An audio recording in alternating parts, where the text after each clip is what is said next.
Everybody can do this. There's nothing special about me or anybody else. It's just your focus and it's just your determination, and you've got to remove all resistance, right? People put their own resistance. We're our own worst enemies. 100%. So people put their own resistance up and they limit themselves. The sides on the box that you're in are that big. You can step out at any time. Welcome to Henderson HQ. This is the podcast where you get all the stories behind the businesses that make our community tick. Don't forget to subscribe to our weekly newsletter. Hey, thanks for joining Henderson HQ.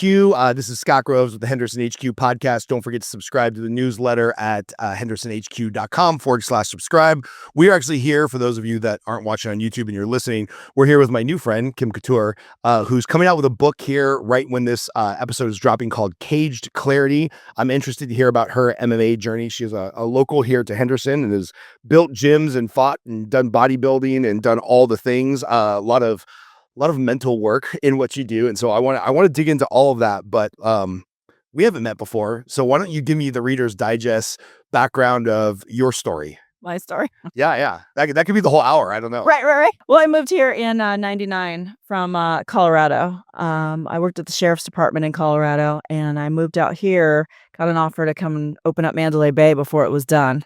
So I think we opened that, in March of 2000, I think. No, maybe it was 99. So wait, Yeah. Sheriff's Department to working at a casino? I know, it's weird. I came out here to visit an aunt. She's a school teacher. She was a dean out here. And I met all the guys that were opening up Mandalay Bay. And we went to a UNLV men's basketball game. So we were, BSing through the whole game. And they go, you know what? You're going to come work for us. And I go, I don't even live here. They go, we could fix that.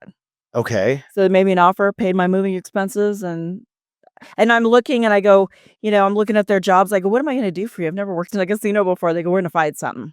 So I'm thinking like security, something like that, surveillance. And they're like, no, we want you front of the house. I'm like, okay, I don't even know what that means. They picked for me. They're like, we want you running, food and beverage. So I managed all the bartenders and cocktail waitresses. Okay. And they go, we just need somebody strong that can handle like 280 employees. Okay. And were you fighting at the time, or training, or boxing, or jiu-jitsu, or any of that stuff? You're just doing law enforcement, somehow luck box into this crazy job at a giant casino. Yeah. Okay, that's random, but I worked in the casinos for about 7 years. I did 1 year at Mandalay Bay, and then Steve Wynn stole me. I went to Bellagio, I did food and beverage there. And then he took me into marketing, taught me everything about the credit department. I got promoted to executive, and then I used to write all the high limit credit lines for him. This is like the weirdest career path maybe I know, ever. Okay. And so then when do you get into this, like Caged Clarity? So I started training with John Lewis. He owned JSEC. He's former UFC. And he had the only little small gym that I had heard of back in the day. And they had jiu-jitsu and boxing there. So I boxed with Ron Frazier, Skipper Kelp, and just started doing conditioning just to stay in shape. I never even imagined fighting. I was an executive at Wynn at the time. Okay. And John Lewis, when he retired from the UFC, was club promoting. So that's how I met him. So he was promoting in the clubs. I met Randy as he came down. He was shooting the first season of The Ultimate Fighter. So he was down here filming. And I knew Dana and the Fertittas from being in the casino business. So for those people that don't know, which Randy are you referring to? Randy Couture. Okay. Your ex-husband. Yeah, ex-husband. Also MMA superstar. Right. Okay.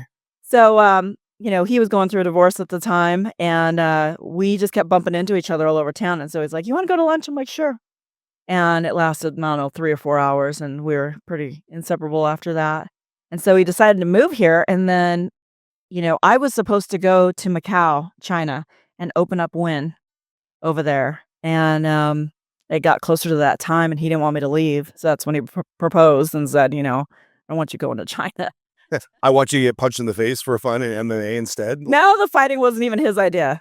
So I stayed here, and he wanted me to travel with him, but I can't just follow somebody around like a puppy dog. So I'm like, if I'm going to quit my whole career, I got to do something. And, back in the day, all the fighters were one-dimensional. It was the boxer versus the wrestler, and everybody went to their dojo, right? So we would go all over town to get boxing here, wrestling here, strength and conditioning over here. We'd spend all day driving all over town. I'm like, you know what? I got an idea. I'm just going to build our own gym, and we're going to have all 5 disciplines under one roof. And so it actually changed the sport because once they started training with us and had access to all the different disciplines, the best coaches in the world, that's when people started to become more well-rounded. So now they were training in 5 disciplines in one place instead of the wrestler versus the boxer. So it really changed the sport, and it was nice just not having to drive around town anymore. And what year was this that you guys opened? Was So it that Extreme Couture way back when? Extreme Couture? So that's been around for almost 20 years now. Yeah. Oh, man. '07. Yeah, I've been over to you guys' open mat several times on Saturday, and one of your instructors, Richie, is a really good friend of mine, so another connection.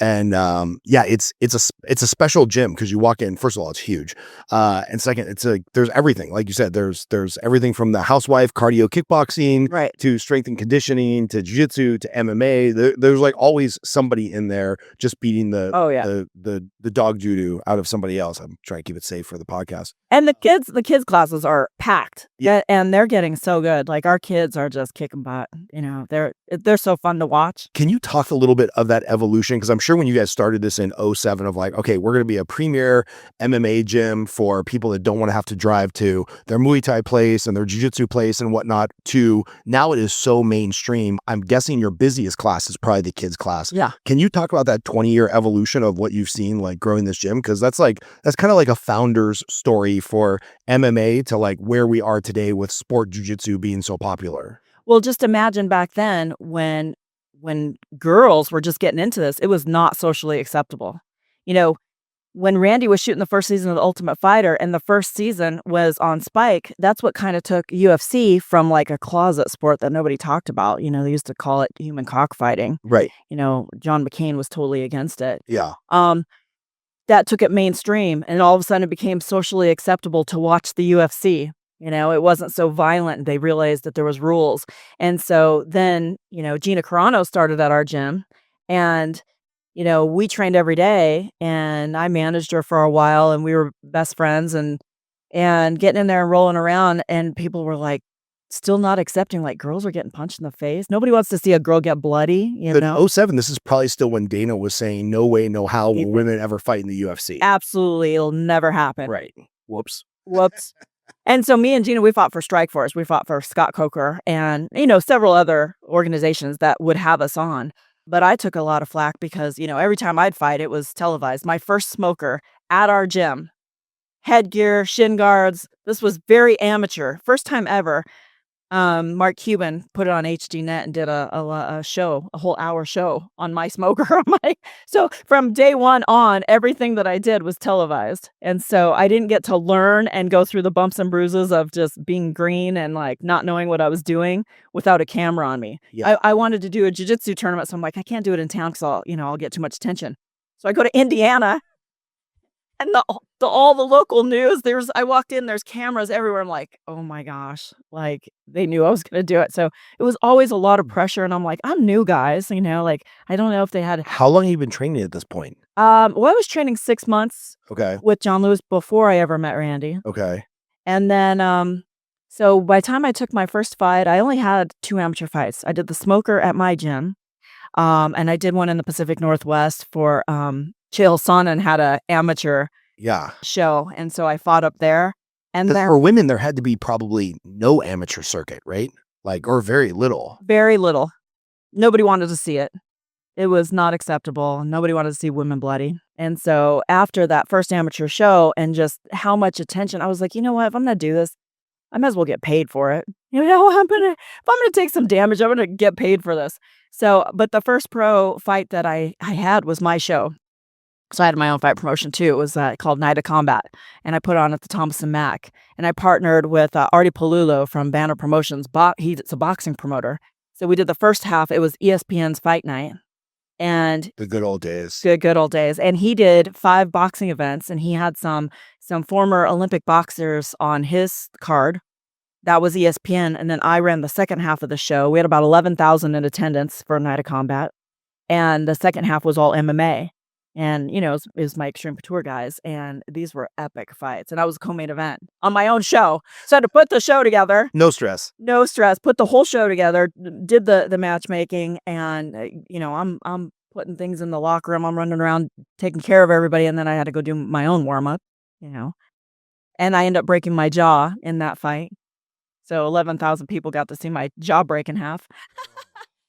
And then afterwards, I couldn't go to the hospital until I cut everybody a check, paid the performers, we had halftime entertainment, the ring card girls, I'm taking care of everything, and then I'm getting myself to UMC. So go in the emergency room because I had my jaw split in half in the middle, and then up here, the whole piece was completely disconnected. And well, you look good, so at least it didn't get good doctors.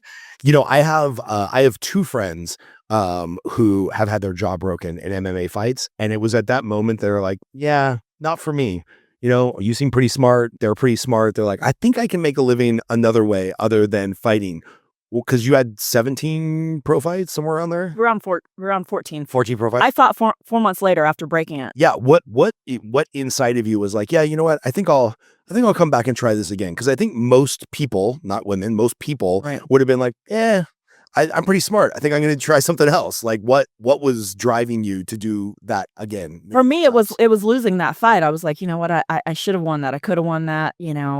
Boxing was not going to be my strong point because my equilibrium was off. I lost the hearing in my right ear just at that time from breaking the jaw. So I couldn't hear. And so when she was moving at me, it just looked like a blob that was like this way. And so I was like, man. And I would go back to the corner. I tell Randy, I go, I feel like I knocked some teeth out. And he goes, nope, they're still there. And I go, no, I was pushing my tongue out. And I'm like, I'm pushing my tongue out. They're not hitting teeth. My tongue's not hitting teeth. And I'm looking on the mat and I go, I swear I lost my teeth. He goes, I'm looking at you and you got all your teeth. And I couldn't figure it out. I'm like, how do I have my teeth and I'm sticking my tongue all the way through? Then I go and I start the fight and I feel this whole piece moving around. I'm like, oh, I broke it all out, And so second round, I go back to the corner and he goes, you're losing a lot of blood.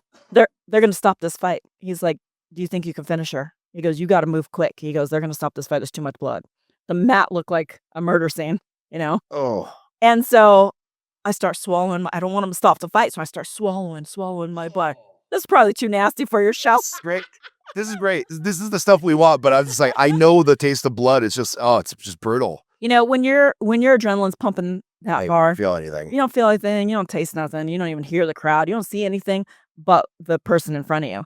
And so, except you're sideways. So I'm like, I was training with Carl Parisian at the time. He was Olympic judo. And so thank God I was working on some nice throws. So I was like, I just got to get my hands on her. As soon as I get my hands on her, I could throw. I had like 5 nice throws in that fight and then work for some submissions. So that's the beautiful thing about MMA. It's if you lose one, discipline, it's okay. You got 4 others you could work with. So just that determination. And I lost a decision because obviously I looked like I took more damage because I did.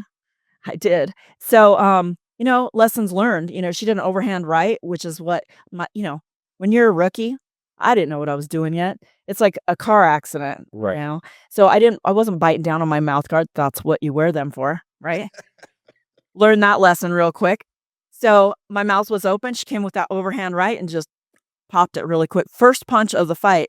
But we were lobbying to get the girls' rules changed because girls used to fight 3-minute rounds. Right. So my fight, and Gina Carano had one that was 3 5-minute rounds. So I'm like, well, I'll be damned if I'm not going to fight for 15 minutes. Right. Jaw hanging off. I don't care. It was my show, number one. And they just changed the rules. So I'm not going out in the first round. So yeah, stuck it out.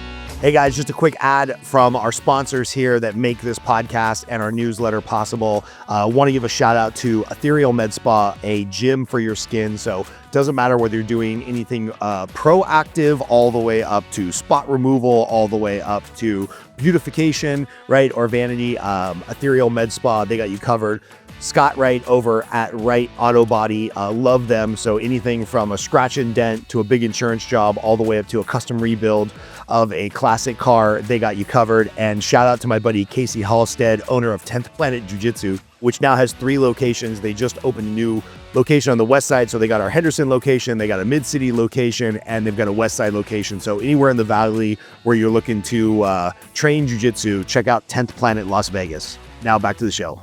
Okay, so you come back, and then what does the rest of your fight career look like? And are you still Are you still working? Or are you just working full-time building the gym? Like, what did career, daytime this, nighttime this, what did it look like for you It as was you were doing full-time this? businesses. So, I opened the gym, but people don't realize this. I opened a second gym in Vancouver, Washington at the same time, because Randy had custody, joint custody with his son, and he was little at the time. So he would go up there every 2 weeks. So I'm like, well, we can get some tax write-offs. I'll build another gym up here. Got us a condo. We were up there every 2 weeks. So I had that one, and then I franchised them. Then I started the clothing line, all the merchandising, clothing line, suit line, supplement line, action figures, and, I had a management company, so I had, like, 26 UFC fighters and then my fight promotion, and then I was fighting on top of that. So it was, When did you sleep? I really didn't. I'm like a 5-hour a night girl. I don't need much sleep. Oh my goodness. But, it was a lot of work, and my office was there at the gym, so I would go in and get my strength and conditioning done right away. I'd go in my office and work, then I'd have another midday session. I was training 6 hours a day, broken up into 2-hour sessions, and then in my office, just taking care of business. But, yeah, I had 8 companies and lot. Out of all the craziness that's going on at the time, right? Like the fandom of the UFC is going through the roof. You guys obviously have one of the most premier gyms in the country. You're fighting, you're running all these additional business lines. What was most fulfilling? Like, if you look back on that time, like, what are you most, like, proud of?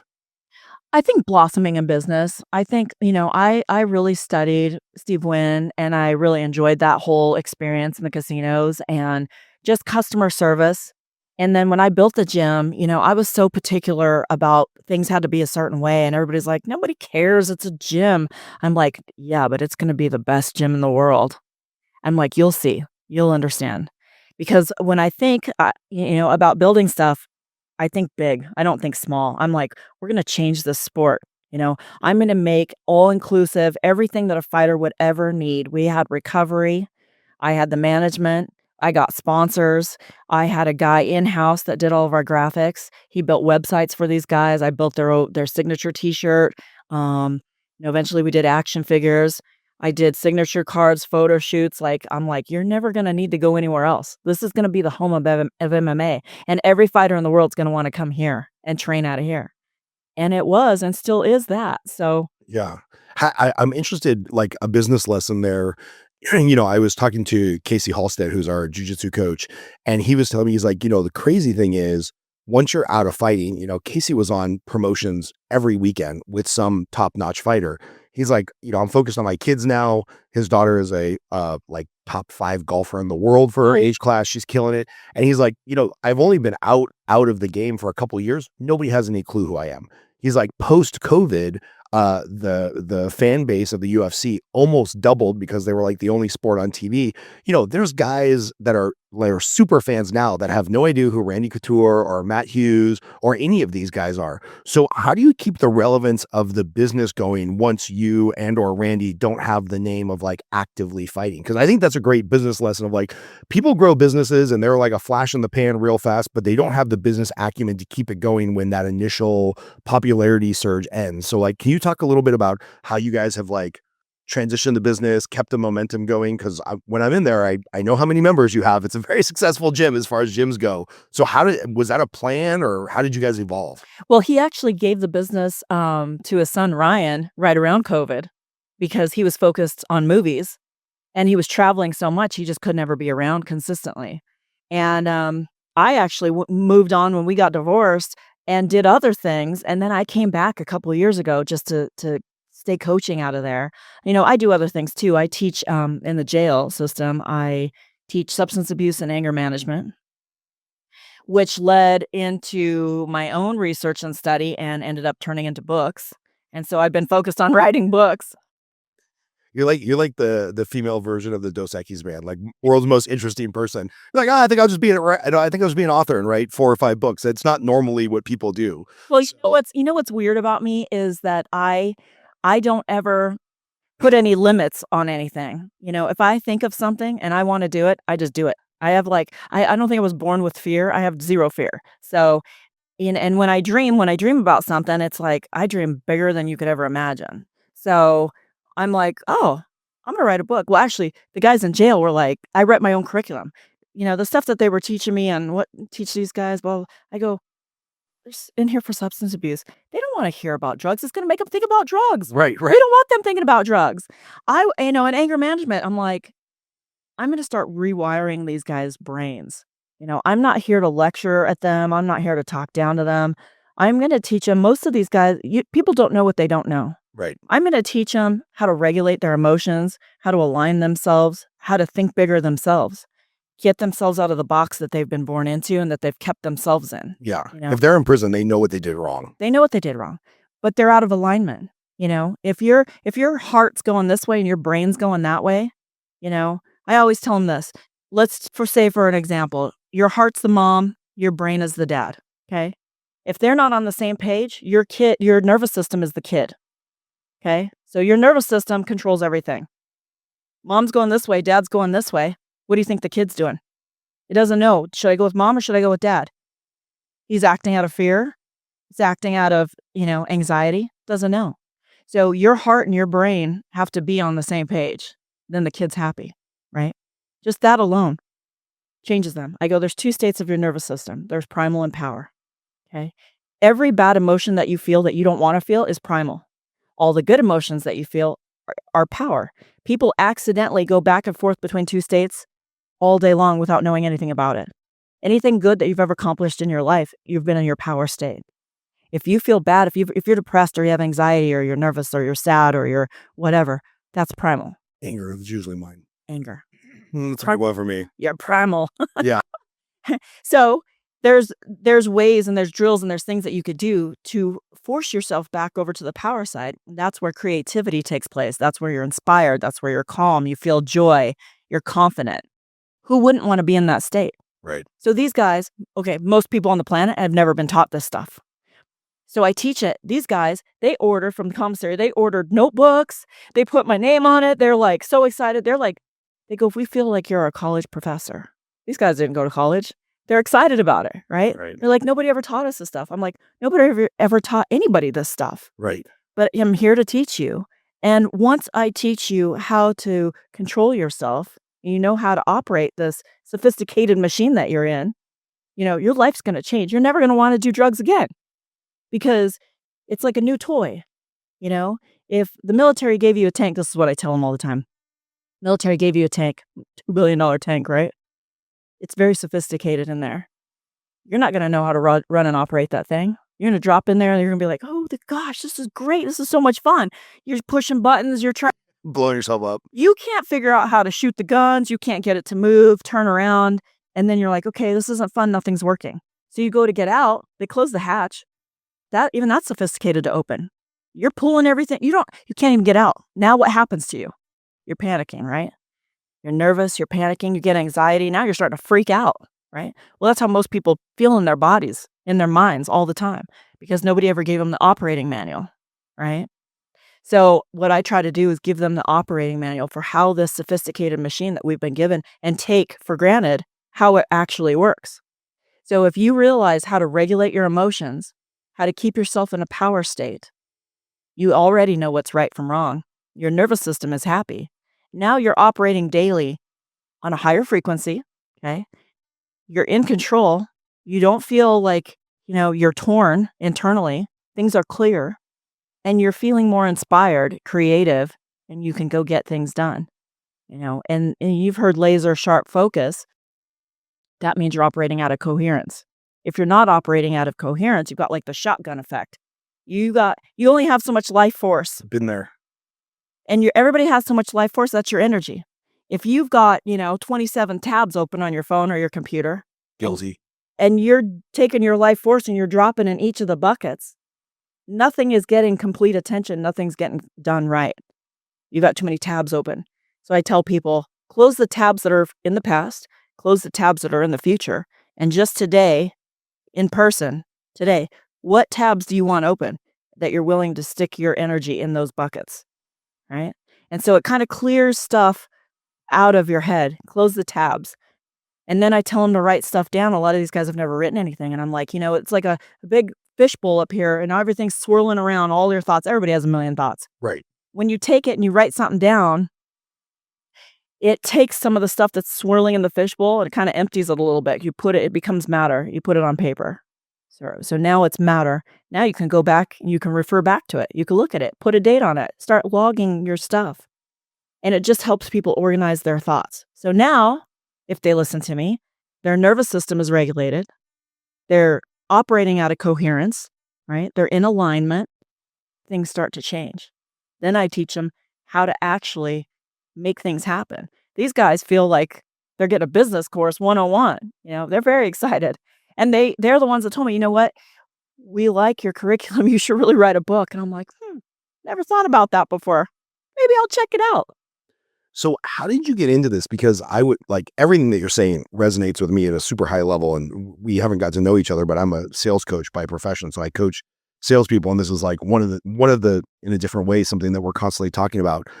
I would think people, we'll just call them people, would be like, oh, well, do you have a PhD in psychology? And do you have this certificate? And do you have, and did you submit this curriculum to the state and blah, blah, blah, blah. And I would guess just your through line of life experience from law enforcement to fighting to business to et cetera. Like it's clear you've crafted this kind of your own life experience, but how did you get into this of saying, hey, you know what I really want to do? I want to volunteer with criminals who need somebody like me to help them get their life back on track. How did this all come about? Well, I came from law enforcement before. Right. So before I moved to Vegas, I always thought that I was going to have a long career in law enforcement. I wanted to go do U.S. Marshals, but, things changed and I'm glad it did. It's been a cool journey.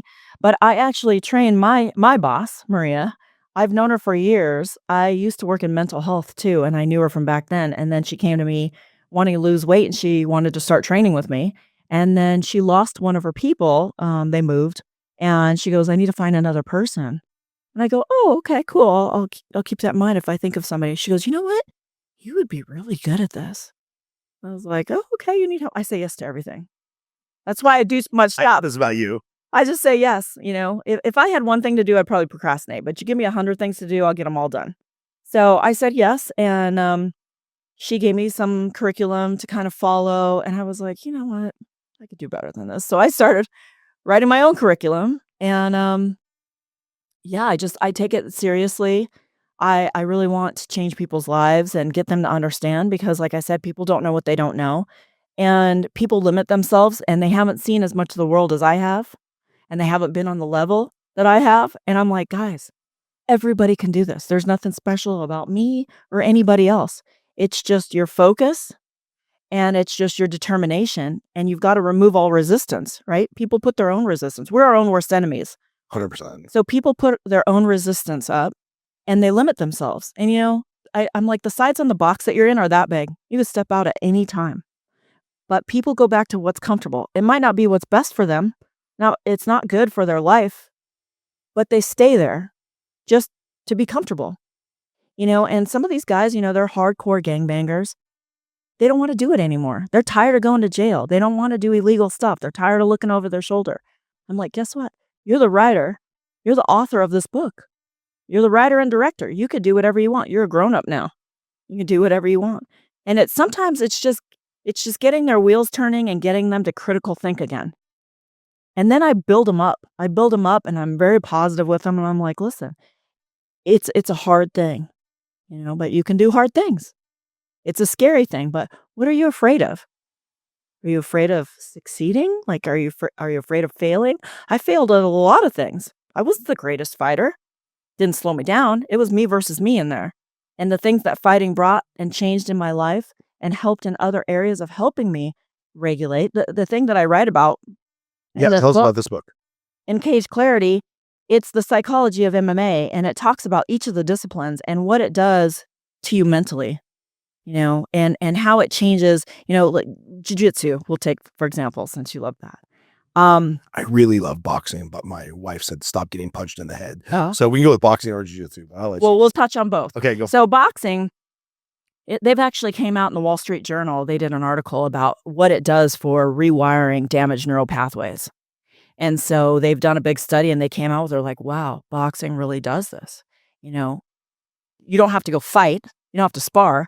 But just learning how to box, that coordination and moving, every part of your body, your feet, your head, your hands, all of your movement, your brain, if it hits a damaged neural pathway, it actually rewires it and quickly makes adjustments, and everything that humans do is patterned, right? So you got to break the pattern. You got to recognize the pattern. So awareness is the most important thing. And then just train it over and over again. Say, for example, you're getting on the highway as a brand new driver. You just got your license. Terrified. How scary was that? Terrified. All these cars are Yeah. they're going so fast, and you're like, oh my gosh, can I do this? Right? But after time, repetition, the pattern and the repetition, you do it more and more. It's no big deal. We're old now. It's no big I think deal. about this, the horrible example I am when I drive for my kids, because I'm like distracted. I'm turning on a podcast. I'm like, now the car kind of drives itself and stays in its own lane. And I'm like, oh my God, I'm going to have to completely rewire my kids' brains when they start driving based on how they've observed me drive. But that's such a great example, right? Driving was terrifying probably the first year or two that you did it. And now it's almost like auto memory or auto muscle function. I didn't have to pay attention. I was putting my makeup on the way over here. Yeah, I guess, coffee in one hand and makeup in the other. And no, just kidding. It's so funny. I can always tell when I'm talking to a fighter, especially somebody that box, because when you started to talk about boxing, you like immediately start doing feints with your neck. And I was like, I can always tell when I'm talking to somebody who used to fight. For those of you that are listening instead of watching, go back and you'll see her just slightly like feint her head from side to side, because it's like a requirement of anybody that ever boxed. So then jujitsu, right? You're on, and the hardest thing for me was to convert from, I started with my wrestling over to jujitsu, because one, you're dominant, you're on top, you're in control, you're pushing forward. Jiu-jitsu, you got to be calm and comfortable on your back, right? I hated it. I didn't like it for a long time because I wrestled in high school, and the idea of just like laying on your back just makes no sense to me. Right. It takes a minute to get used to it. Yeah. So I talk about it in the book, and I'm also claustrophobic. Oh. So, you have to get used to being in tight quarters and having somebody else's weight and their sweat dripping on you and their weight on you and getting in some pretty crazy positions, and you have to remain calm. So it teaches you, again, how to regulate your nervous system, stay calm, and think of a way out. There's always an escape, right? So stay calm, relax, breathe, and escape. Look for the opening, look for the escape, create space, right? So that's what this book gets into, is the psychology behind it. And I'm hoping that it brings, more people into the gym, not just my gym, but find a gym and learn this stuff. Because if you're someone that feels like your life is out of control, or you just, now that you've heard it, can't get regulated, you've got anxiety, you operate out of fear, your nervousness is always showing up when you don't want it to. Training in some of these sports, it changes that. It rewires you. And it's just really good. Instead of going to therapy, this is just another option. So funny. This is such a timely conversation. I got a random text message from one of my very first sales coaching clients from like 11 years ago. He disappeared off the face of the earth. Haven't heard from him in years. He just texted me before you got here. He's like, hey man, can I pick your brain over the weekend? I've just been feeling super dysregulated in life. I'm thinking about either getting into jiu-jitsu or MMA or boxing. I know you've kind of done all of those at like just like a hobbyist level. Can you talk this weekend and give me some suggestions? And then we're talking about this, and I'm like, oh, this is the universe telling me as soon as this book comes out, I need to buy him a copy. Yeah. Because like he used the word dysregulated. Like, I just feel dysregulated in my life, and I think I need like a physical activity. And he's a big UFC fan, if I remember correctly. So yeah, it's funny. Are you hoping that non-practitioners read this book and understand the benefits, or is there something in here for the person that's already training? For everybody. Okay. It's for everybody. And this is just the first one. I actually wrote a 17-book series. Of course you did. Why not?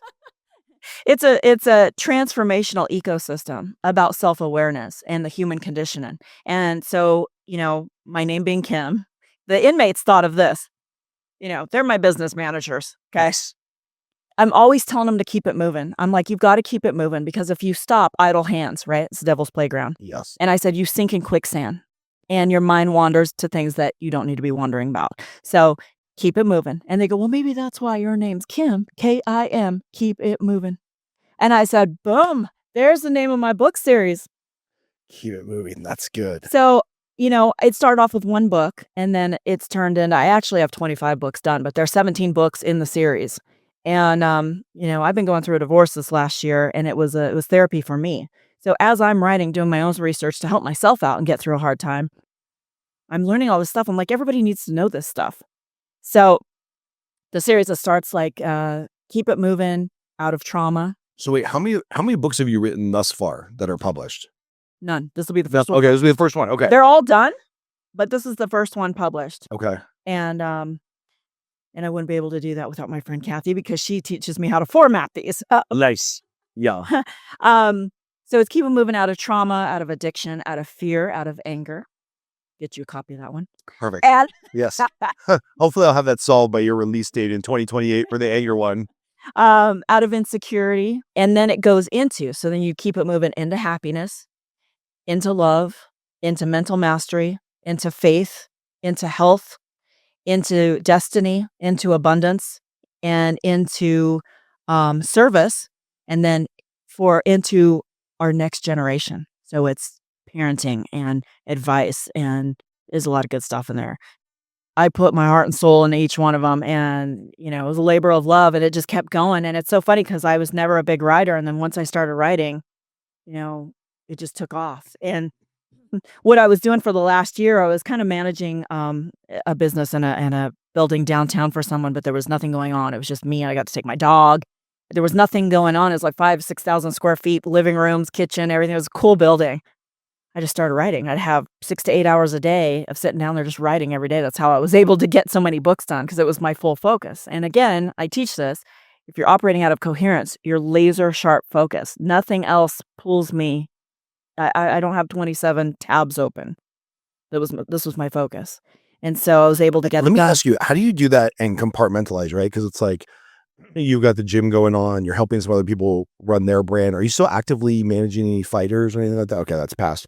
But now you're writing and you have a lot going on. How do you compartmentalize, like, okay, this is my writing time. I'm not going to think about family, or I'm not going to think about, social plans, or I'm not going to think about the gym or the P&L or whatever. I'm just going to write, because I find myself and a lot of other business owners who tend to be ADHD, HDAD, whatever it is these days.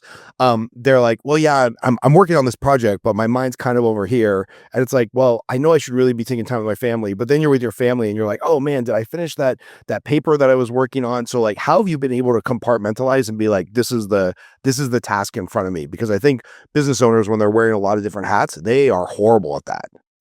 You have to love what you're doing, number one. And what I tell people is I wake up in the morning, you have to make your morning sacred. You cannot be one of these people that the alarm goes off, you hit snooze, then you get up and then you're rushing. You're rushing to get dressed. You're rushing in traffic. You're hitting all the red lights. You're pissed off. Your frequency is starting off the day low, right? Yeah. Get up earlier.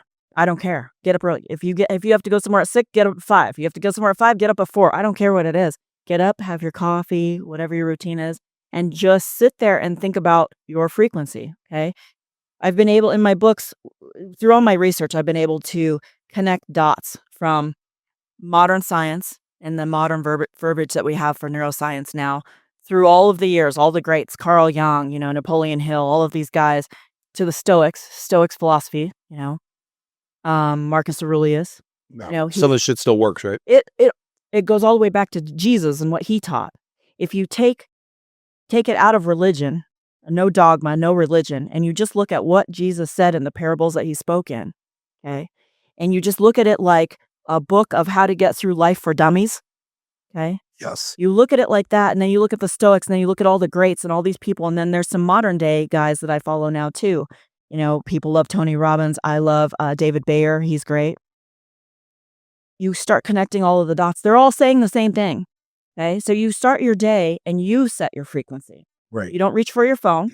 You don't hit snooze. If you turn on your TV, turn on the news, grab your phone, then the world sets your frequency for you. It's all over. You're sucked into the vortex already. So you have to wake up and set your moment of peace and serenity and think about, I'm going to set my frequency, the highest one that you could get, which is what? What's the highest frequency? I have no idea. Love. Love is the highest frequency. So everything. So I'm going to start waking up my wife at 4:45. Be like, hey, honey, I love you. You got to wake up. It's not that cool. My Lord. Oh, okay. That's different. I mean, it's in there, but love is the highest frequency. So you have to love what you do. Of course, you love your family, but you just have to love yourself first and foremost. And so if you love yourself, you're going to wake up and enjoy your peace and quiet first thing in the morning. You set your frequency to love. And then throughout the day, you put like a barrier of protection around yourself. you're going to get to work on time. You're not rushing. You're not hitting red lights. Nobody's cutting you off. Even if they do, you're already set to love. You're in a position of understanding because you're not rushing anymore, right? You feel calm and relaxed. Then you can go look at your phone, catch up on emails, turn the news on, whatever. Right. But start off with that silent moment so that you set your frequency with intention. You have to move with intention and you have to move with love. So if you love what you do, you compartmentalize by thinking, whatever is in front of me right now, I love this. I love that we're talking to each other right now. Then you're going to go, take your kids out. You love your kids. They're going to get your undivided attention. Whatever's in front of you, you love. If you look at it that way, it makes a difference. You go to the coffee shop. You're going to love that you're there. You're going to love that they're making you coffee. You're going to treat them with kindness, right?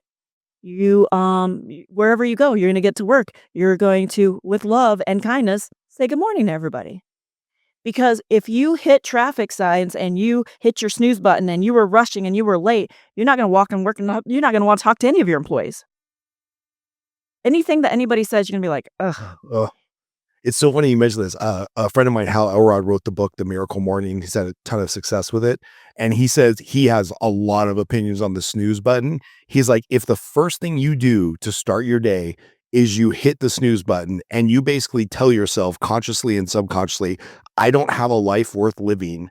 I don't have a life worth getting up on time for. He's like, your whole day is done. You're so far behind the 8 ball before you even start because your first action of the day was, I'm a failure. I don't have a life worth living. I'm not going to get up. I'm not going to start the day I said I was going to have. And the first time he said that, I was like, I wasn't really a snooze button guy to begin with, but I'm like, I will never touch the snooze button again. Like that is seared into my brain that if I hit the snooze button, I'm just telling myself I don't have a life worth living. I'm like, such a good point.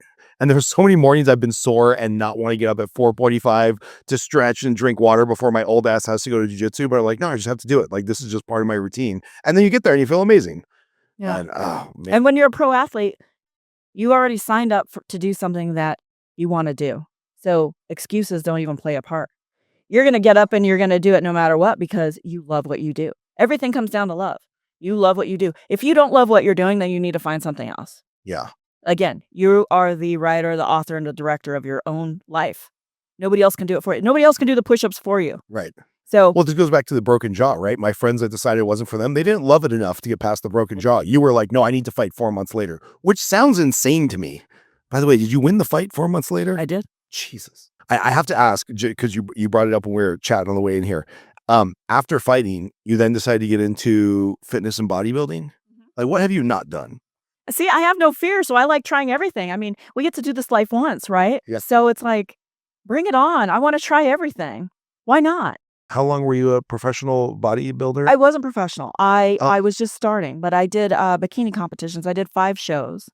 And then I ran into some health issues. I would have had more fights too, but it was health issues. I'd break this and break that, broke my back, broke my jaw, tore my knee. You broke your back? Mm-hmm. You are a very happy person for somebody that has been broken a few times. Been broken many times. I know people used to ask me, weren't you worried about breaking something in your face or messing your face up? I go, I've broken everything in this face twice. So, no, I'm not worried about that. I grew up in the rodeo world. I grew up on a ranch. And so breaking horses was like our thing. And I had tons of injuries before I ever even got into fighting. I had a ton of surgeries and great doctors. And, ranch kids are just different. That is a true statement.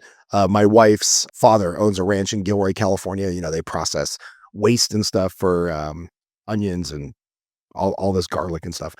And the kids that grow up on the ranch there, they are just a different breed. Yeah. And I take my kids out there and they're not nearly as tough as I think they are because kids that grow up on a ranch are much, much different. Oh, yeah. There's no excuses.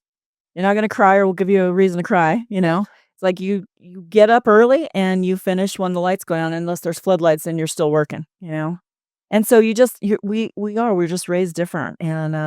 And I'm just excited about life. I've had a lot of health issues over the years. I had a couple bouts with cancer and, I've had a lot of stuff. And this last year, I'm not in shape right now because I had a pretty big surgery. And then premenopausal stuff came on and now I'm fighting hormones and, I'm fighting in a different way. I'm fighting Father Time. I'm fighting hormones. I'm still fighting. So what's the focus now? Because I know you're still, helping run the gym and focusing on training other people and whatnot, but now you have this book coming out. Like, does everything shift to like, being on things like this, getting the message out of the book? Where do you hope to take this? Is this going to be its own training, or you just want this to go through the prison system and help people, hopefully find success post prison with MMA and cage fighting, or like what's the goal? Like what's the current path and mission for Kim?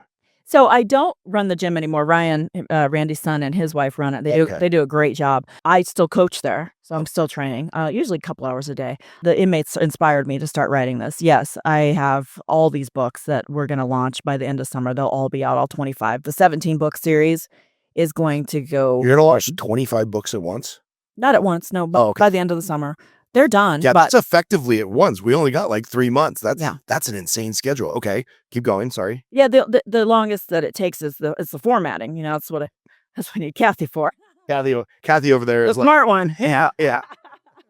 I wrote a book and I sent it to an editor. She's like, I got good news and I got bad news. And I'm like, what's the good news? She's like, the good news is I could care less about your business or what you're teaching. And the book was actually pretty engaging. I'm like, oh, cool. That's a great compliment from somebody that edits books professionally.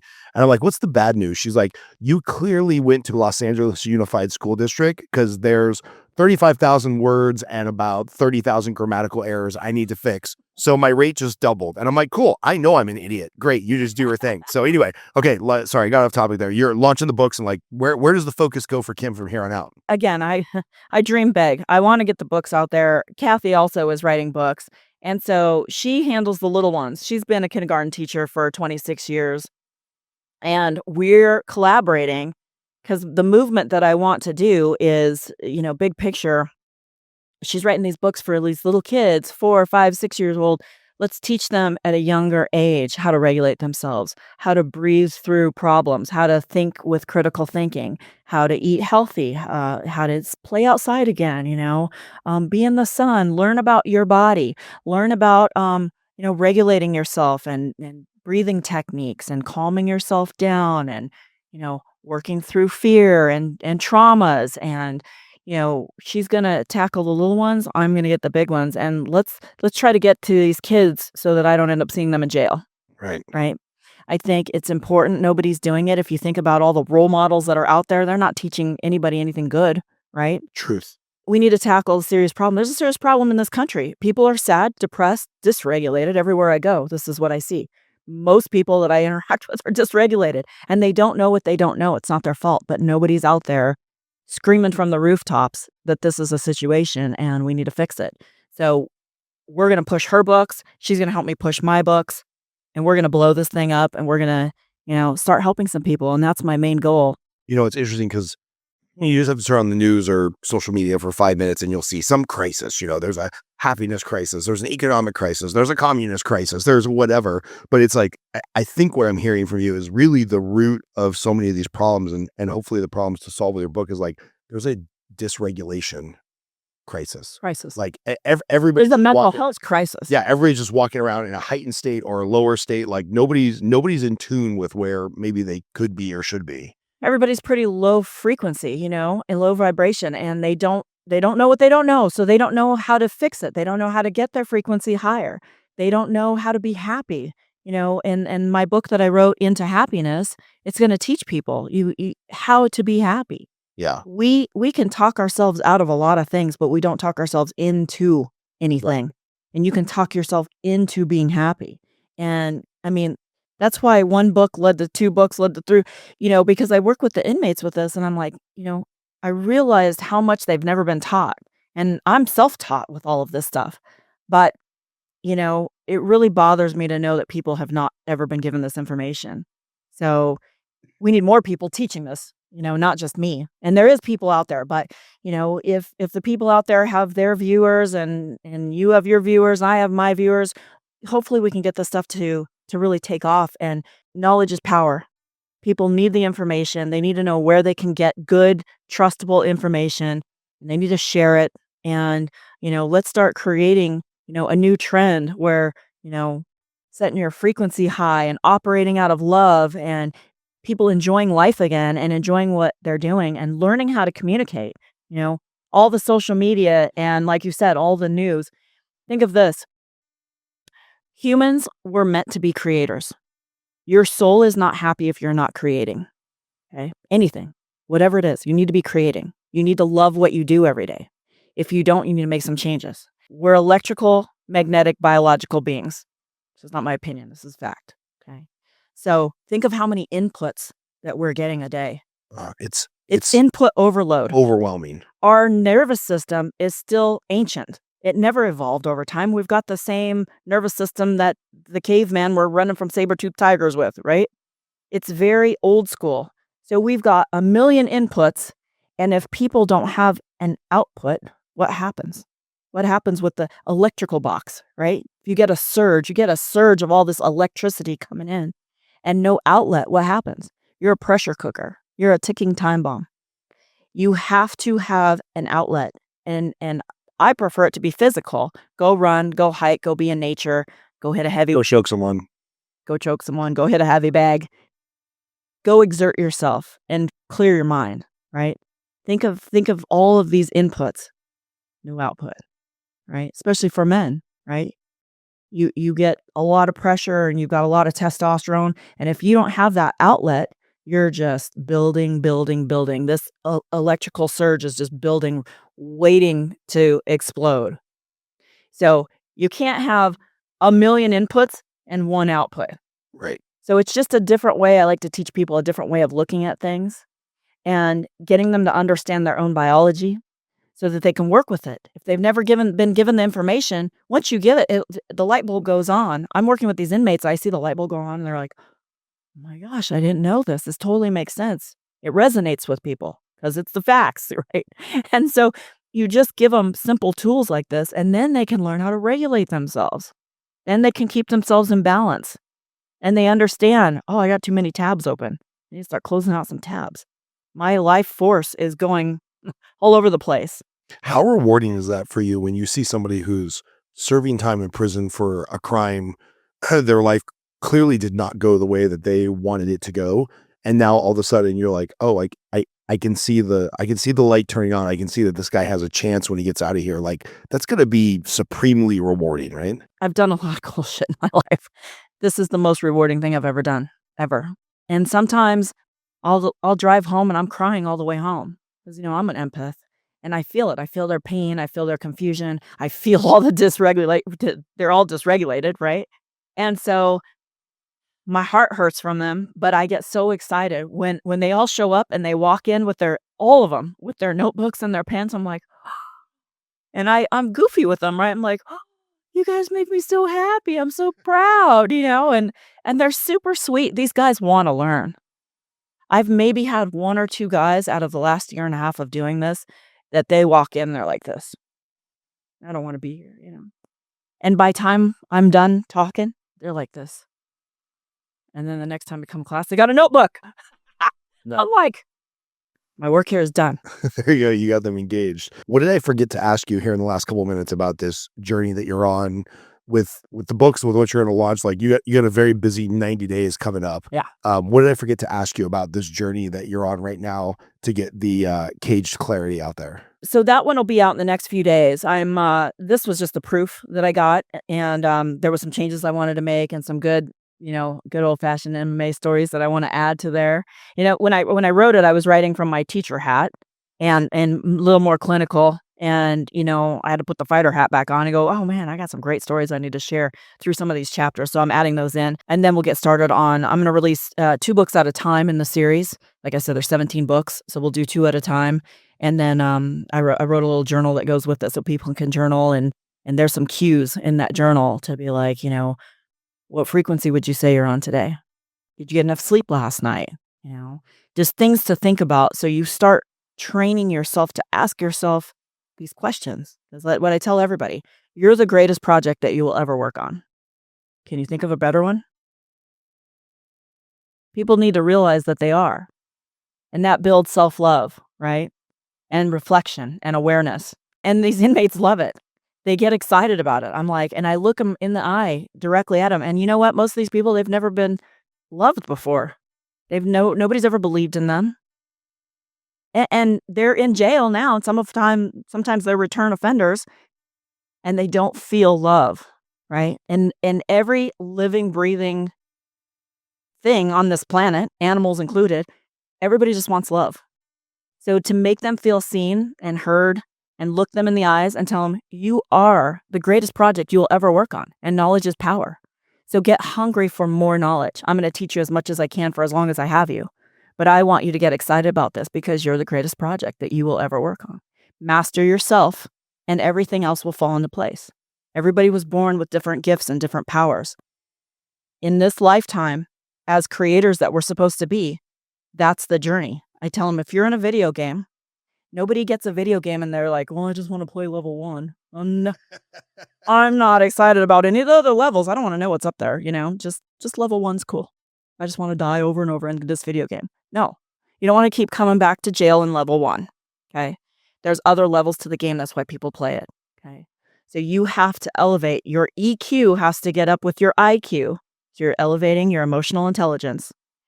You're aligning yourself. You're going to operate out of coherence. You're going to get excited about life. You're going to love yourself. You're going to love everybody else around you because we're all fighting a different battle.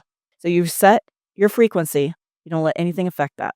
Everything's just going to bounce off of you through the day because you're setting the example for everyone around you, whether it's your kids, your employees, guys on the mat. You're setting their example. And I'm like, man, that dude is so cool to be around. He's always got such a great vibe, right? Well, because you set it in the morning, okay? So, I tell the inmates this, and they get revived, like a new breath of fresh air for life, right? They're like, okay, I can do this. And I got guys in there that are missing teeth and they're homeless and nobody's ever loved them. And they have nothing when they get out, they have nothing to return to. I go, that's okay. You just have to start walking in the direction that your heart's telling you to go. Take your brain with you. Your nervous system will be relaxed. And you've just got to keep it moving. You got to keep it moving, right? They love it. At the end of the day, I go, you'll never forget me. At the end of the day, I'll say goodbye to all of them and stuff. They're like, hey, Kimmy, keep it moving. They like to say it, but they feel like they're a part of a movement. And I look them in the eyes and I make them feel loved, and not in a romantic sense, right? I just make them feel seen and heard. And then I believe in them. Most people, nobody believes in them. It's important. This work is important. I wish more people were doing it. I want to teach everybody this stuff so that everybody wants to do it. There's some of the inmates, they're like, I want to do what you're doing. I want to teach what you're teaching. I want to teach my family and I want to practice on them. And I want to go do what you're doing. And that just makes my heart just bounce because I'm like, this is cool. This is what it's about. This is what we're supposed to be doing as human beings, right? With everybody having different gifts, instead of fighting each other. If anybody's fighting each other, you just bought into the propaganda, right? We're here with different gifts to shine a light in this very dark world. We're supposed to be working together and learning from each other. So that's the point. That's the mission. We're going to get Kathy's books done. We're going to get my books done. And we're going to change this place. That's the way to end the podcast. Right on cue too. That's really good. When all the books are published, I want to have you back so I can get them all and we can review them and we can talk about what we can learn in each one. So we're going to do a follow-up episode on this in a couple months. All right. Well, congratulations on the success. Congratulations on finishing the books. And we're going to keep in touch so I can help spread the word. Awesome. Thank you. Thank you. Hey, it's Scott Groves with the Henderson HQ podcast. I hope you got something out of that episode. If you enjoyed it, please don't forget to like, comment, and subscribe to the podcast. It really helps the show grow. And by the way, if you are a business owner or you know a business owner who has an interesting product, service, or just an interesting backstory, please get in touch with us. Email us at thehendersonhq@gmail.com. We would love to interview you because that's what this show is all about. It's about building community, supporting local, individually owned businesses, and just making Henderson a great place to live. And don't forget, go to hendersonhq.com and make sure you sign up for our newsletter. We send out a once-a-week newsletter, no spam, about the most interesting local businesses, hotspots, restaurants, community events. Thanks for watching the show. Really appreciate you.